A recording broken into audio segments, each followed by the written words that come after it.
a lot, huh? So the question you said is, how do I define success? Yes. I guess, I know it sounds cheesy, right? But as long as, you know, it's something you're working towards something that makes you feel good, that you enjoy doing, and is profitable in the end. Right. You know, Right. you work because you need profit, you know, but you should work in something that you love or, you know, admire, whether it's just a side job or full-time job for you. It makes you feel good. At the end of the day, Yeah. every weekend, I won't lie, every weekend there's been moments where I'm like, I'm done. I'm done. I think every weekend since I started, I claim I'm finished. By Sunday, I'm done. Sunday I quit. Every Sunday I quit, just so you guys all know. But you get over that, and by Monday you're like, wow, look at everything I just accomplished. Exactly. Like, that's insane. Exactly. Like, I can't believe I'm doing this. Like, I can't believe the events I did. I can't believe where I started and then what happened this weekend. It's flabbergasting. Like, you know what I mean? And at that point, how do you stop? You can't stop because, you know, you're exhausted and you're, you know, broken down by Sunday. I mean, I feel like sometimes it's just crazy, the hours and what you're doing. And I just really sometimes feel like, you know, this I can't do this forever. Like, this is nuts. But then, you know, you come to your senses and you're like, wow, look what I just did. Like, this is crazy.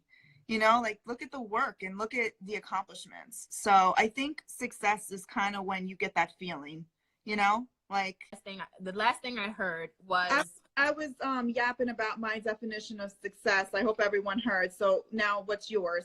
Oh God, every day it changes. Like, there are some weekends where, like, because we live so far, and it happens at least once a month, I'll get halfway to the city and realize I left something. And so the whole 30 minutes usually that I'm out from the city, I'm thinking, like, how am I going to make this up? And I'm like, I just got to get through this event. It's a 2-hour event. I just got to figure out what my excuse is. And what I realize is that success for me is just making it through that weekend and having the clients like what it is, you know, because people are volatile, especially when you're dealing with, like, my whole business is moms, and they're high strung in general, and they want what they want. So when you come with, so yeah, I left something, they don't want to hear that. So for me, it's none of that. making it through the weekend, you know, and being able to get the pictures back after each event, because that's hard for me. Yeah, it is. I have to say, I think in all, like, jobs that's happened, you know, but I mean, that's why, and that's another reason that people are like, well, why are you at the warehouse? You have the drivers, the orders are prepared. Like, why are you there? I'll tell you why I'm there. Even if my order is perfect going out on that truck, I like to be there in case a planner calls me last minute and is like, something broke, not on my end, but they have an emergency. Yeah. Or I need a rug, can I come up? You know what I mean? Or, I mean, just little things that, there's so many things that happen to all of us throughout the weekend that my phone is nonstop. So I feel like I need to be on site just because of the amount of calls that I sometimes get, that because things happen. But but my job, I feel like, is to just be available to help ease those moments. And it's part of, like, going above and beyond. Like, okay, my job's all went out, but I like to still be there in case something happens to someone else out there. And that's just right. But that's part of your success, because, like, I talk to people and they tell you straight up, they've gotten stuff that's been battered and bruised and they paying top dollar for it. And no one can say that about Big Mama at all, because your stuff is always meticulous and you're available. You know, that's the biggest. Yeah. And, you know, don't get me wrong, you know, rentals are rentals. So, you know, they're not going to all the time arrive 100%. There might be a little, you know, scuff. I mean, it's a rental. Yeah. It goes in and out. But I've heard horror stories, yes, where things arrive just broken, or with cake stuck to it still from the day before. I would have a nervous breakdown if somebody called me and told me, Heather, Yeah.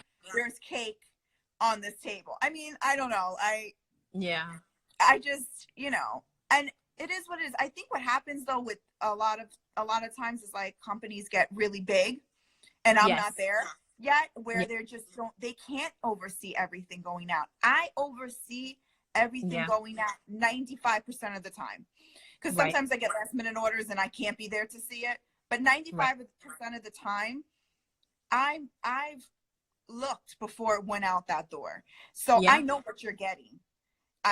Pictures are taken before it leaves in my phone, and then my drivers take pictures when it arrives. So I know what you got. I know what you got. And that's like a big part of it. I'm there goes the control thing about me though again. Like I need to make sure everything is logged in that sense. Because I kind of like look at my inventory like I want it to arrive as if it was my own event. So like, would this be acceptable for my baby shower? And I'll look at it and I'll be like, you know what I mean? Like, that probably should get, like, it's time to replace that acrylic on that, you know? And I'm like that. I've always been like that. And that has been a big reason why I've done well. I feel, from what I hear from a lot of feedback, you know, so I try to keep doing that. Some weeks are way busier than others. I might miss something, but for the most part, I think I'm good. So the question is, so how do you get your husbands to understand this crazy event life we are in so much time?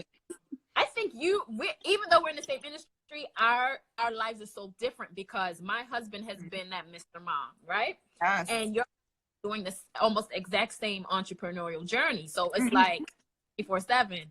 For me, it's like, gosh, yesterday he woke me up and he's just like, you just got a whole big thing. So I did this whole delivery thing. So he's watching me spend this money in China, and he wakes me up 2 days ago, and he's like, I need control of the money. And I'm like, it's 8:00. What are you talking about? What? You're out of control. Even though I'm organized, I will spend to my last fucking dollar. So, and I asked him before, maybe 6 months ago, to do all of the bookkeeping. Yeah. And he ignored me. So now he's seeing me spend thousands of dollars on shit for China that who the hell knows when it's coming or if it will get through customs. And he's like, I need control. And everything in me wanted to rebel. And I'm just like, why would I do that? Like, we've never had joint bank accounts. Like, why would I do that? But then I pause and I'm like, you know what? He lets me rock out on everything. Like, it's nothing for me to be out the whole fucking weekend, from, like you said, Thursday to Sunday. No complaints, no nothing. So if he's telling me that he wants to assist with the bookkeeping, let me empower him by doing that. Here's all you need. If he is home and you have that, yeah, like, I don't see no problem with him. That's a big help, because a lot of what I see takes up a lot of my time is sending those invoices out and tracking everything, like on the finance end. That takes a lot of time up. I spend probably 2 hours a day each day on just tracking and logging. And I have to do it every day, because if I do not write something down that day, that's it. Like, that's my system. If everyone asks my system, that's my system. Every single day I have my book and I'm jotting. If I'm out in the car, what I do, this is how crazy it is, and I'm not there to actually log it, I snapshot it. Like, if a payment came in or something comes in, or someone had a question and I'm driving and I can't, I wait till I snap it, just like, you know how you can hit the buttons, I snap it, finish where I'm driving, sit, and then I'll answer you, and then I'll log it. Like, it has to be right away. It consumes me.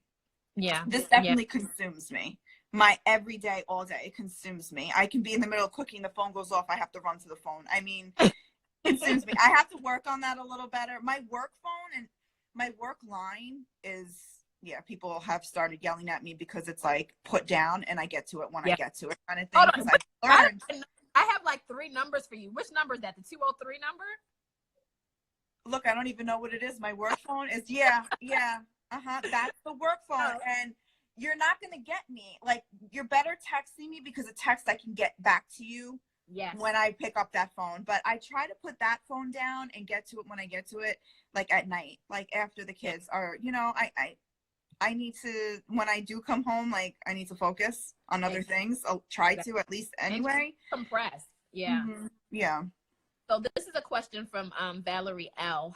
How long have each of you been in this industry for, and where were you discouraged in the beginning? How did you build your clientele?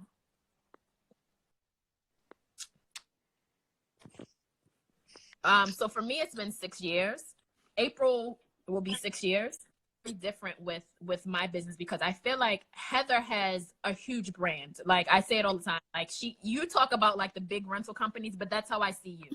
And for me, I'm very, very niche. Like it's just kids, tables, and chairs. I refuse to do anything other than that, because the market for rentals is very, very competitive. So as soon as I get something out, I'm competing with, you know, a larger company, and I just want to stay in my own little bubble.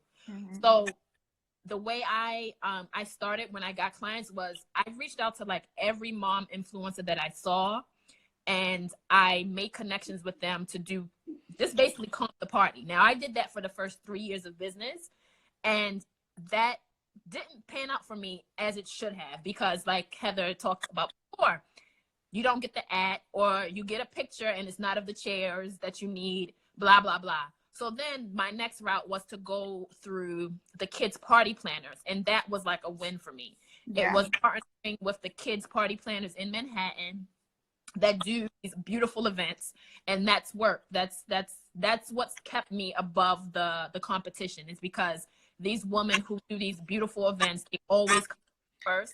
And that's what helps you with your clientele and all that. Yep. Same thing with me. If it wasn't for planners, there would be no me. That's bottom line. That's a fact. Like, so that's why when I take it to heart, when my phone and the planners that I work with every week, like I said, they have my direct number at this point, and that's the phone that I keep on me, and I do answer them right away. If I don't answer you right away, within a couple minutes, usually, I mean, because I respect the fact that I'm only in business because of you guys, so I do jump for them. And and that's how, I mean, that's why I keep that good relationship with my planners, because if you're texting me, you're getting an answer. If you know, I keep that phone on me up to the end, because I mean, right before something has gotten on the truck and I've gotten a call and it's like, wait, switch it to silver. And we gotta, you know what I mean? And if I didn't have my phone on me and I wasn't there, they would have got the gold still. I mean, it's things like that where, but the planners are who's made me, who continue to make me, who use me every week, who talk well about me, who tell their friends, this is, you know, I've used her and she was great, and just word of mouth, all that. That's what has built the clientele. Exactly. Yep. So I love all my planners and planners who don't use me all the time, but just randomly. I love you guys too. It's true, because as far as the rental game goes, those are the people who make the business. They make the business 100%. Because they make you not have to work so hard, so to speak, you know? They find the clients. It's their clients.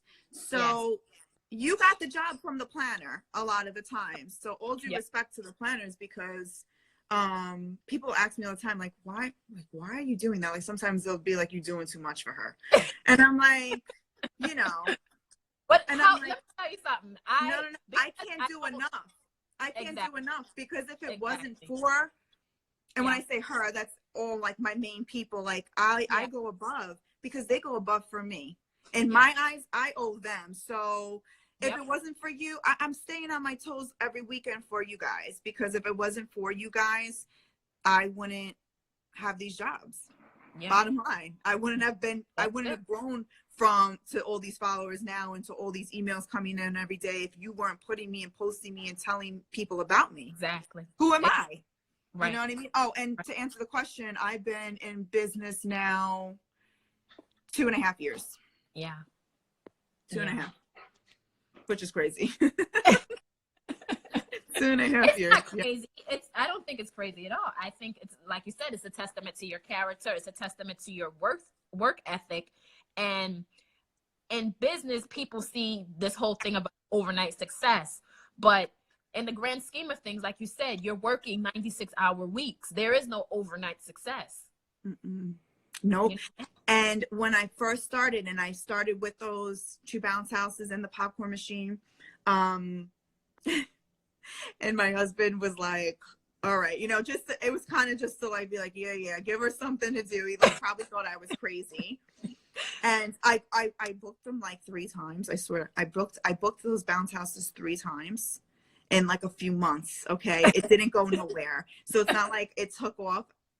I literally looked at him one day and I was like, I don't want to do bounce houses. It's not my thing. I didn't think like, okay, every time those bounce houses come back, I got to power wash them. I can't do all this myself. So then I sold them and he was mad. He was like, oh, and from there on out, I said, you know what?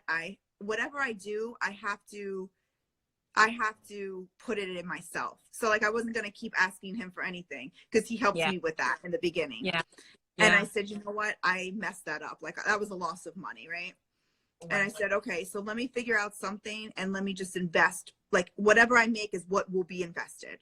Get it? Exactly. And that's when I just took over and I was like, okay, let me do this right. Let me think this out. What's going to work? Because now it's just me that I'm relying on. You know what I mean? Like within that company for the products and stuff to make the business work. And thank God thank God it worked because yeah, he would have been tired of me. He would have been like, listen, come up with another idea, like make bracelets out at the beach or something. I don't know what you want to do. Talk about like when I talk to my family, even when I'm talking to Danny, and he's like, so what were your monthly sales? And I'll tell him. He was like, on chairs? I said, you don't understand. Like I talked to my husband, he's like, still doesn't know. He'll be like, you had that much money? And I'm like, he has no clue what comes in, what goes out. Yeah. But I'll just hit him with, oh no, that's paid off. And he'll be like, and I'm like, yeah. Right.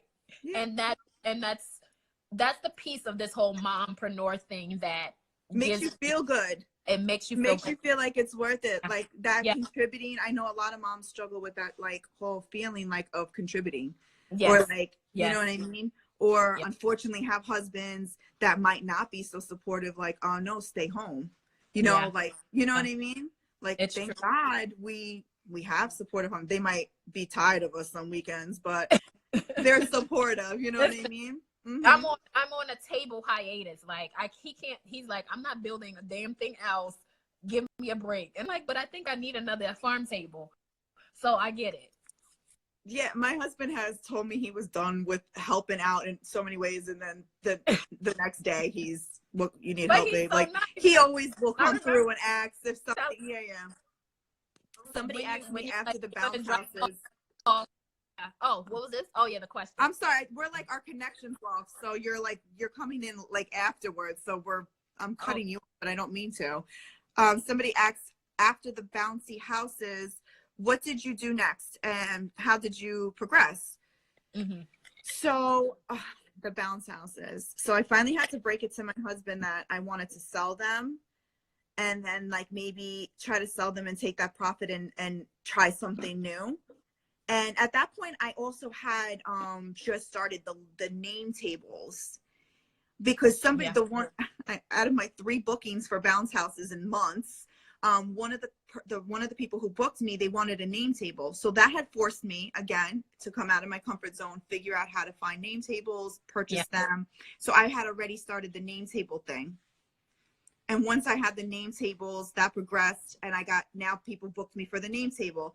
And then let's say the next person who booked me for the name table, they wanted a wall. That forced me out of my comfort zone to just start maybe I can see, you know, how much is a wall, you know, like, so then it kind of like started like that. So it was just one item after the next. Yeah. And then before I knew it, my garage was filled. I actually made my basement, which is a huge basement, I made that into my storage for everything. Yeah. And then eventually we did the Egypt furniture load, which was, you know, over 100 thrones. And Yeah. I kept them in my house. And I look back at that now, like I was insane. And I remember those pictures. I'm like, where is I this? still have them. I'm gonna have to find them, of all these thrones in my basement. Insane. So that's where it started. Once I got the thrones, I had letters going, I had the walls going. It kind of just progressed like that. Yeah. And it just, one thing led to the next. I just kept buying. I had a problem, and like everything I made, you know, it went right back into the company. That was it. I wasn't, you know, buying anything. And if you knew me before this, I was all into like shopping and this and that. I did all of that like every weekend before this, and I stopped. Yeah. I haven't bought myself any new article of clothing in 2 years. People wouldn't believe that. I have not. For my kids, yes, but for me, no. No new shoes, nothing. Right. So you take the money. If you're serious about your business, you change your lifestyle, you change what you know. And I'd be like, oh, but I could buy a wool with that instead of a bag, or I could buy this. And that's what I started doing. Yeah. And I took every dollar and I would put it back into my company. Right. I grew up, you know, all that stuff doesn't mean anything. And I was just like, yeah, let me build something to leave my kids behind. And exactly. It made it easy to make those decisions. Yeah. It's true. It does. It truly does. Mm-hmm. So, I want to wrap up, but I wanted to know if anyone that's here, if they had any other questions. And thank you guys for staying on for for over an hour and a half. Hi everybody. This is my first time doing these things, so I didn't even know people were like logging in below, and that's where the questions are. Like, I'm ridiculous. My first time. No, but it's been good. I feel like you said, back to the point about gaining followers, people want to know, they want to know your backstory, they want to know like all of the nitty-gritty. Just to say, you know, that they feel a connection to you or the business. And I think that's a big piece of it. Yeah. Well, I hope this live was kind of good and people got to see a little bit more, hear a little bit more of our companies and how it started and all that good stuff. And don't do anything for free. That's the bottom line. No, you work hard. No free stuff. How did you guys grow your following? Do you have tips? Okay, I'm just gonna read all of them at once. How do you plan your exit strategy, because you can't physically do this for us? Oh, okay. Exit strategy. It's frozen. Hold on.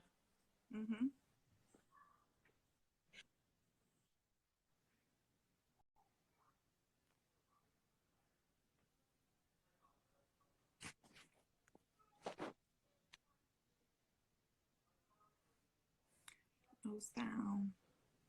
I don't hear anybody.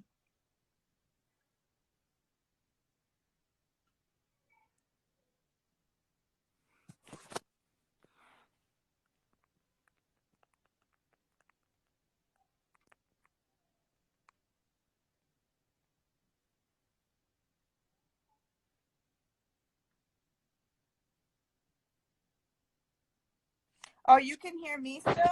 So we just can't hear Oneida? So you guys can hear me? So it's Oneida's side. But to answer, hold on, there was one question before we log off, because I'm sure this is about to end.